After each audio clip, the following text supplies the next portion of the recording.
We are in the middle of a series called Living Generously, and for those that haven't been around or those that may have forgotten, I want to bring you up to speed. First of all, if you're here today in church for the first time or first time in a long time, and you're thinking, oh no, we're talking about money and giving. The church is always after money. No, we're not. That is not us at all. It has not been our identity, and we do not do this often. So I just want to put your mind at ease there. And further, even if you never give anything to the church, the ministries of the church here, this series will help you in life.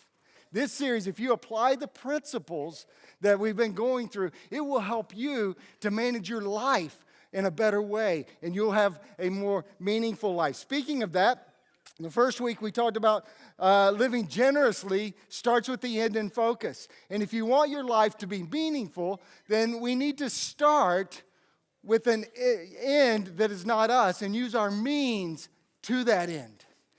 We also learned that our stuff will tell a story about us in the end. And I would ask you the question today and remind you, do you want in the end more stories or more stuff? I would contend that you do want more stories because the stuff's all going to go away and not matter. Then we learned that we are all rich. If you were with us, you've discovered that, and you've been running around the last couple of weeks saying, well, I'm a rich person, and you've identified that. But we also identified that with that comes some dangers. But those dangers can be combated with contentment, with us trusting God, and with us being generous. Then last week, we learned a guiding truth that kind of turns all of this upside down on its head. And that truth was that God owns everything, and we are purely just money managers. That's the only reason we have money is because God gave it to us, and we just manage it. Excuse me. So, the question that we're asking when we understand that we're the managers and God owns everything is, how am I going to use everything God has given me to honor Him? And we talked about if we're going to use everything to honor Him, we need to be knowing where the money is going. How are you going with tracking this last week? Anybody take that challenge and you've been tracking your spending? Yeah? How many have adjusted your spending because you knew you were going to write it down? Yeah. No KFC this week, guys. Not once. Hey, so now you're up to speed, and if there's a lot more content in those sermons, so grab the podcast or go over to the YouTube channel if you didn't get one of those messages. But today, as we continue learning how we can be living generously, I want us to talk about something, the one thing that Jesus talked about more than money. Do you remember what that was? First week I told you there's only one thing He talked about more than money. Do you remember what that was? The kingdom of God. He talked more about money than He talked about the kingdom of God more than He talked about money, but that's the only thing. You're going to be amazed at how these two things go together, though. We have done much of our learning from a letter that Paul wrote to a young pastor called Timothy. And looking briefly at that letter, in 1 Timothy chapter 6, he says this. He says, teach those who are rich in this world. Now, we've already covered. We learned that this is to us because we are the rich ones, right? Remember that? And the next three words, though, are majorly impacting if we understand them. Teach those who are rich, that's you and me, in this world. It's telling us that we are here right now. That's deep, isn't it? Right? You didn't know you were here right now. It's telling us that it indicates we have an opportunity while we are in this world. Our life in this world is temporary. It's short. And because of that, we need to do what we can while we can. All right? You're not going to have an opportunity to keep doing good stuff and living generously 100 years from now. Nobody in the room will, I promise you. You need to do what you can while you can. And then the phrase in this world also tells us something else. It indicates that there is something beyond this world. Did you think about that when I pointed out those three words? There's something beyond this world. In verse 19, in that letter to that young pastor that Paul wrote, it says, storing up their treasure as a good foundation for the future, so that they may experience true life. That verse says that the rich people in this world, they need to be storing up their treasure for some future world, something that is not yet seen by you and I. It's out there, and that's what we need to be storing up our treasures towards. Jesus speaks to this whole idea that there's a future life, and it's the what we're doing now is the foundation. There's a future life, and the decisions we make now, what we do now, does impact that future life. Jesus said that in Matthew chapter 6, he was talking, if you remember the first week, he was talking about the birds that he cares about, and he was talking about the flowers that he cares about, and he said, and God knows all of your needs, and he cares for you way more than he cares for the birds, way more than he cares for the flowers. And so he settled that God can be trusted to meet our needs. And he goes on in verse 33, he says, seek the kingdom of God above all else and live righteously, and he will give you everything you need. He says, I care for the birds, I care for the flowers, I care more for you, so seek first God's kingdom, and then I'm going to meet all of your needs. If you put my kingdom first, I'm going to meet all of your needs. So living generously seeks God's kingdom as priority one. All right, that's the principle that we want to take home today. Living generously seeks God's kingdom as the first priority. See, because God can be trusted. I hope you've picked that up over the last few weeks, that God can be trusted. And because God can be trusted, we can put his kingdom first. We don't have to hesitate to put his kingdom first because we can trust him to meet our needs. Because he can be trusted, our focus needs to be on the future life, not on this life. And that's contrary to the way the world operates. Rich people, again, you and me, trust in our possessions. We trust in our power, our position. We strive for stuff, status, and security. You'll remember, often at the expense of other people, building our own kingdoms. That's the world standard. That's the world economy. And you know, our world supports that and actually rewards it. The people that are seeking the possessions and power and all of that. Jesus explains why there's faulty thinking in our world system, our world's economy. In verse 19 of Matthew chapter 6, he says, don't store up treasures here on earth where moths eat them and rust destroys them, and where thieves break in and steal. Store your treasures in heaven where moths and rust cannot destroy and thieves do not break in and steal. Jesus said, in the world's economy, treasures don't last. Your clothes are going to be moth-eaten. All your stuff is going to be rusted and worn out, and it's going to be worthless.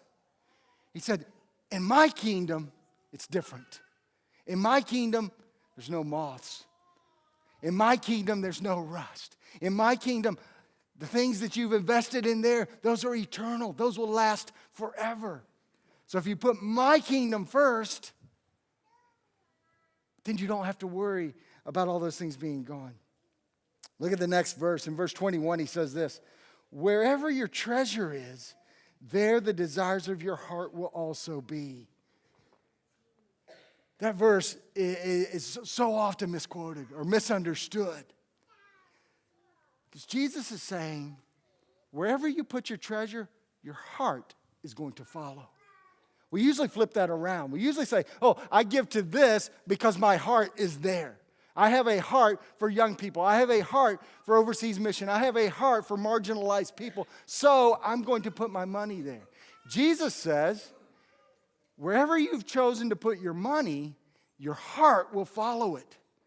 So if you don't have a heart for marginalized people, put some money towards marginalized people.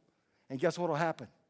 Jesus said, not me, Jesus said, if you put your money towards helping marginalized people, then you will develop a heart for marginalized people.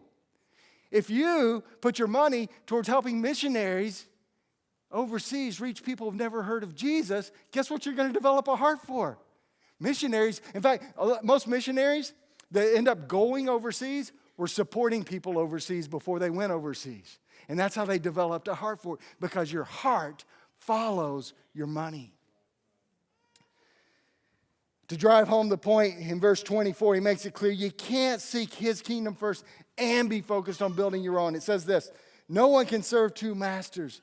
You will hate one and love the other, or you will be devoted to one and despise the other. You cannot serve God and be enslaved to money. Here's the point. We are all slaves. Did you know that? We're all slaves to something. Think about your life. Think about your priorities. Think about the things that you do in life. Why do you do the things? Because you're a slave to something. And Jesus teaches you're either going to be a slave to God or a slave to money. He said, but you can't have it both ways. You have to make a choice. I was confronted with this many years ago as I was preparing for vocational ministry. I had a choice to make. I was going to Bible college because I'd sensed God saying go to Bible college to prepare for vocational ministry. But while I was going to Bible college and ministering in the church about 20 hours a week as a volunteer, I was still working a full-time job, 50, 60 hours a week. And it was a good job. And I was making decent money. So it was kind of easy to say yes to God, but I still got this over here. Well, one of the tensions that came with that, because if you add up what I just said, I'm going to Bible college full-time, I'm ministering in the church about 20 hours, I'm working. Guess who was suffering? The family. Yeah, you got it. You knew, right? Even if you didn't say it. The wife and the 4 kids and everything. And I thought everything was fine. I got all this, right? You got all that. Yep, that's good. It came to the point where I realized that's not sustainable. I can't keep trying to follow God where I believe He's leading me and taking me and still have this foot over here that's in the security, the status, and all the stuff. I was balancing those two things. And then, while all that was bubbling around in my head and we were processing it together, Deanna and I read something that was written by an ancient prophet. And it changed my life forever.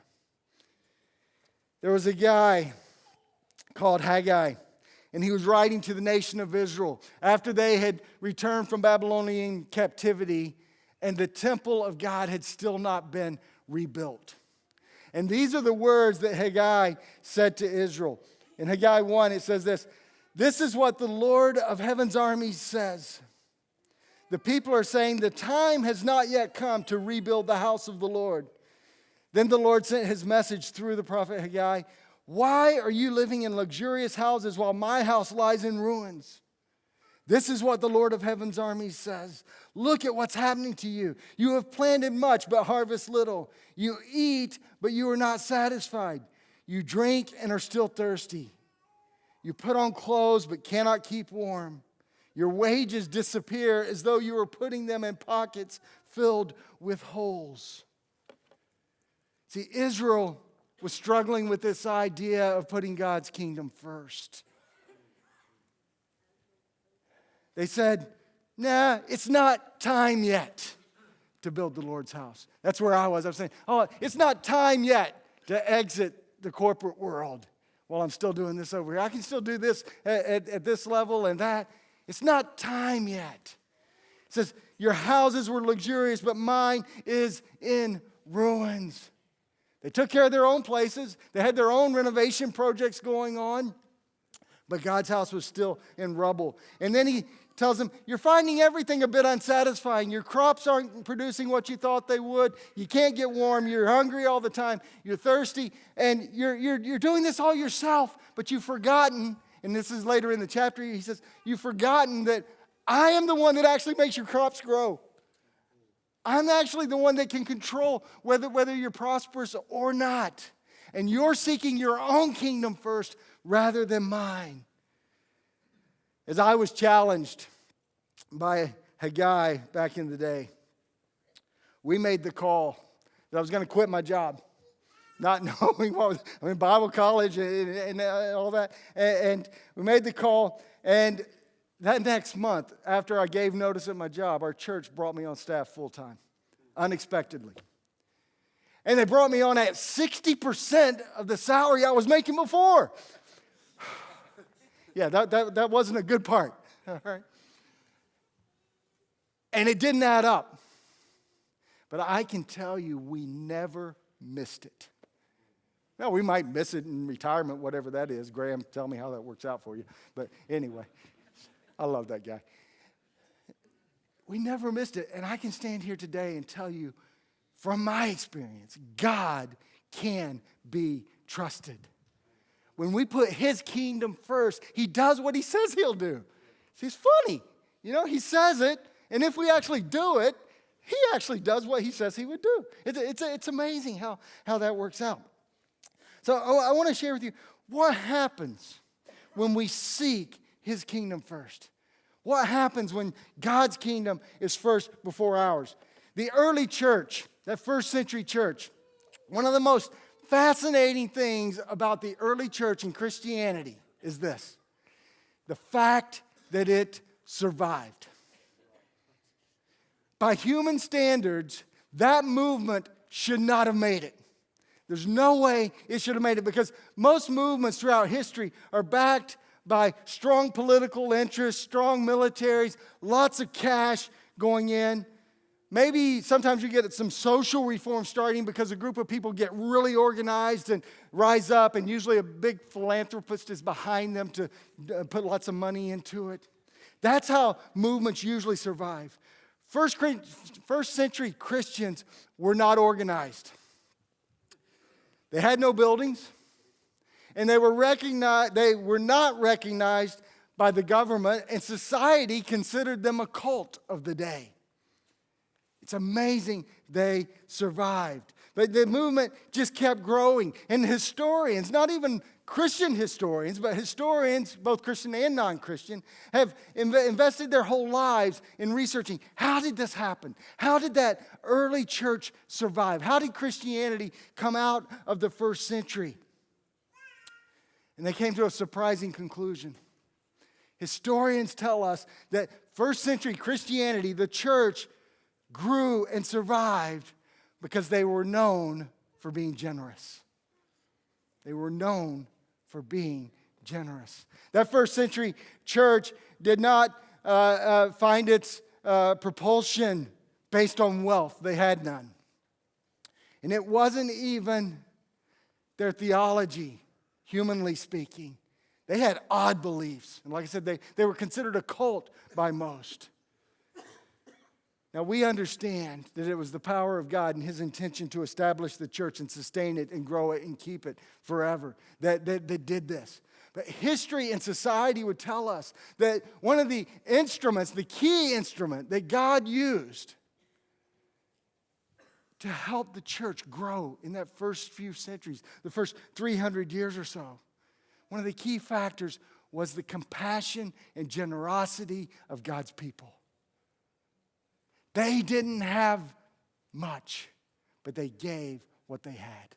They did what they could while they could. Now, that was extremely countercultural. Back in the day, Roman and Greek culture and in society, they operated on a principle that is summed up with the word liberalitas. The word liberalitas basically means this. It means you give in order to get something in return. So there was a lot of good stuff going on back in the first century church time, the Romans and the Greeks. And it was almost a competition. I'm going to give to you because I'm investing in that, because you're going to give to me more than I gave to you in the end. That's how it worked in society. So you always actually tried to do for someone else first, so that then when they returned it, it was going to profit you. Okay, that was the culture of the day. So this was very countercultural. Jesus then presents a new paradigm. He says, my kingdom is going to be different than that. My kingdom is not like that at all. It's going to be different. He said, lend, expecting it never to be repaid. He said, do good to those that you know can't do it in return. See, he's flipping the paradigm. He's saying this is exactly opposite. He taught that even pagans will love you if you do good stuff for them. Even pagans, if it benefits them, will do good stuff to others. And to illustrate how different his kingdom was, he told this story one time about a Samaritan. A Samaritan that came across a man who had been badly beaten that wasn't a Samaritan. And you remember the priest and the Levi had just passed him by, and we won't get into that whole story right now. But the Samaritan stopped and tended to the guy's needs that had been beaten. He wasn't a Samaritan. And he mended his knee or mended his wounds and then took him to a hotel and paid the bill and those things. Jesus told that story because that was countercultural. A Samaritan would have never done what Jesus told in that story. That was not on. The guy that's laying in the ditch bleeding to death, potentially, would not have allowed the Samaritan to do that for him. Jesus said, my kingdom is different, and this is what it looks like. Helping people that you wouldn't help before. Receiving help from people who you actually are suspicious of, and maybe you don't even like them that much. Jesus said, I'm flipping it all around. In teaching his followers about leadership, Jesus said, the greatest in the kingdom will be the greatest servant. Jesus not only taught his disciples about living generously and that his kingdom was going to be different, he also demonstrated it. He showed a tremendous act of humility in living generously. In the last dinner that he had with his disciples, they're in the room and Jesus is the leader. Jesus is the most powerful person in the room, the most important person in the room. He's the head of this growing movement. And he even told them that he had authority to rule the whole world over everything.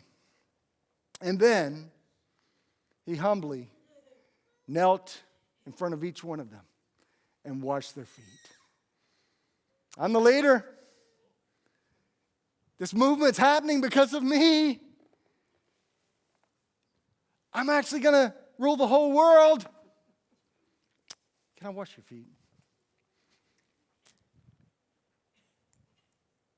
Wow.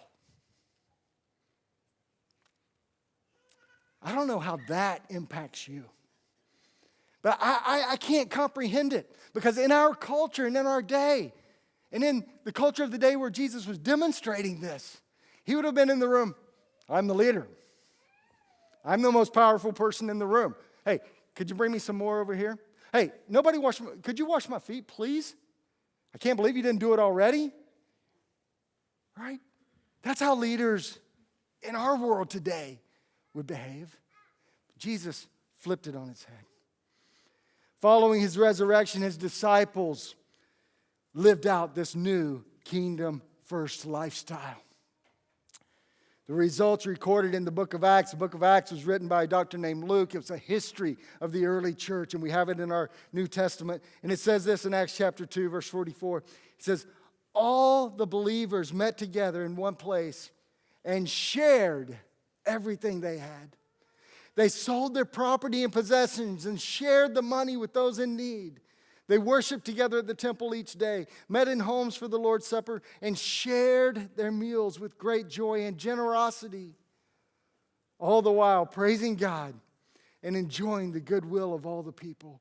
And each day the Lord added to their fellowship those who were being saved. Jesus said, my kingdom will be different. The apostles and the disciples lived out that new mentality, and the world took notice. One example of that, there was a guy called Pachomius. He was born in Egypt. His parents were pagans, and the natural trajectory for his life would be to grow up as a pagan. When he was about 20 years old, the Romans took over the city of Thebes where he was being brought up. And as the Romans' custom was, when they would take over a city, they would take the young men and they would draft them into the army and train them up to fight. In between the time where they took over the city and the guys got trained to fight, they imprisoned them to make sure they didn't just run away because they didn't want to be trained to fight for the Romans. So he was in this with other guys.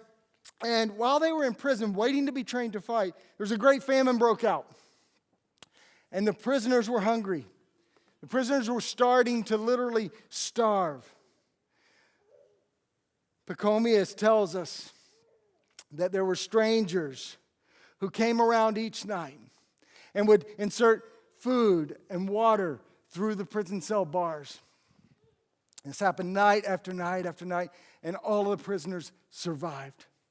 He was so taken by this, he wanted to investigate who was doing this. Who in the world would be doing this, risking their own lives to feed prisoners? In his investigation, he found out it was the local Christians. So he did his time with the Roman army as it was required, and when he was done, he sought out Christians, and he decided to become a follower of Jesus himself. See, Christians reshaped the Roman Empire by their generosity, doing those types of things over and over again. Another example, there was an emperor called Julian who, after the empire had shifted and Christianity was this big movement, he was trying to shift the empire back to being pagan. He wanted it to be pagan. He was demonstrative about that, made sure that that was clear, but he failed. And he wrote these words. He said, "The impious Galileans, followers of Jesus, support not only their poor, but ours as well." See, he couldn't get the support that he needed to take the nation where he wanted to take it, the empire where he wanted to take it, because the Christians were treating their people better than their own leaders were. They were treating pagan people with love and compassion. And not but so that they could get something in return, because they really loved and cared for people. See, Christianity not only survived, it thrived because Jesus' followers were generous.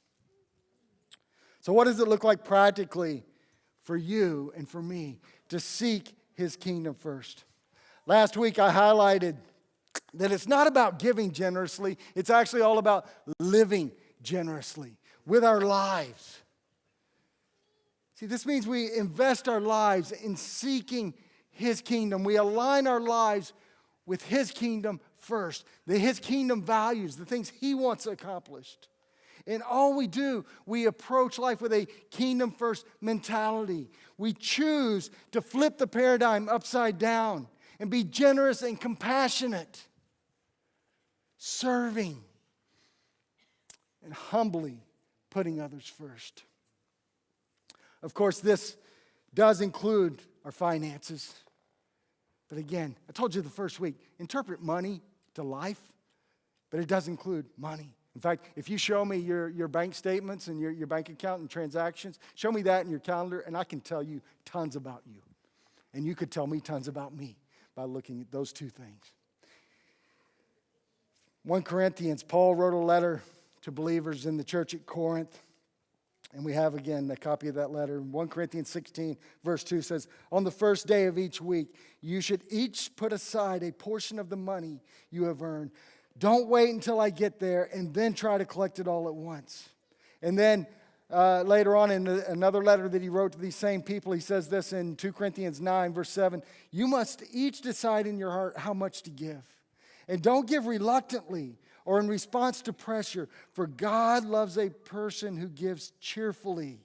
And God will generously provide all you need. Then you will always have everything you need and plenty left over to share with others." What we learn from Paul's writings there is that living generously starts with a kingdom first plan.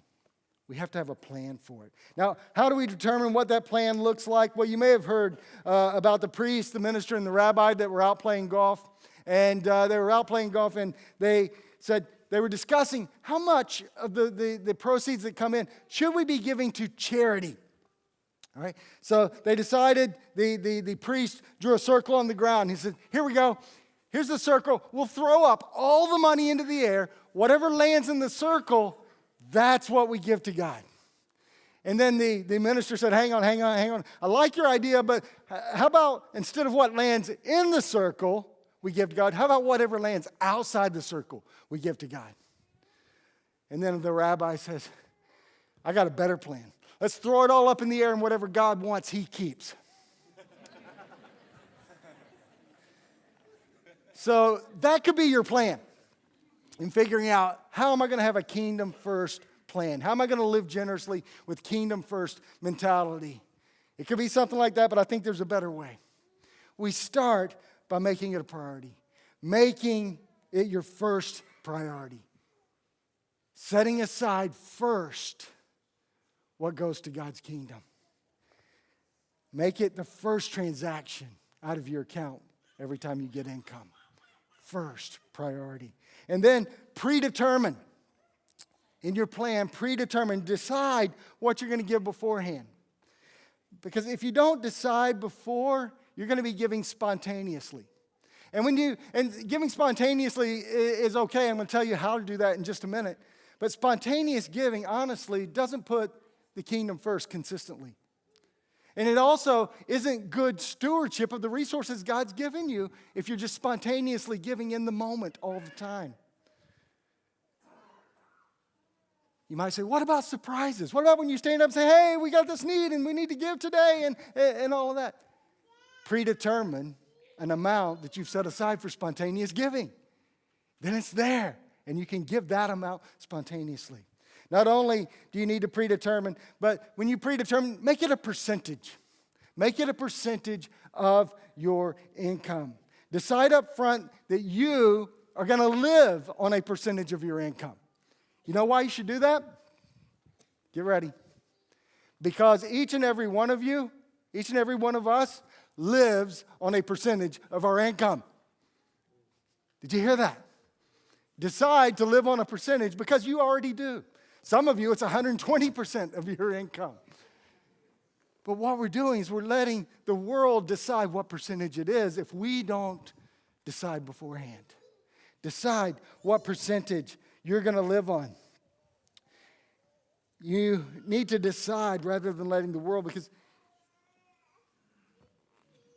if the world decides, it's going to go to the 120.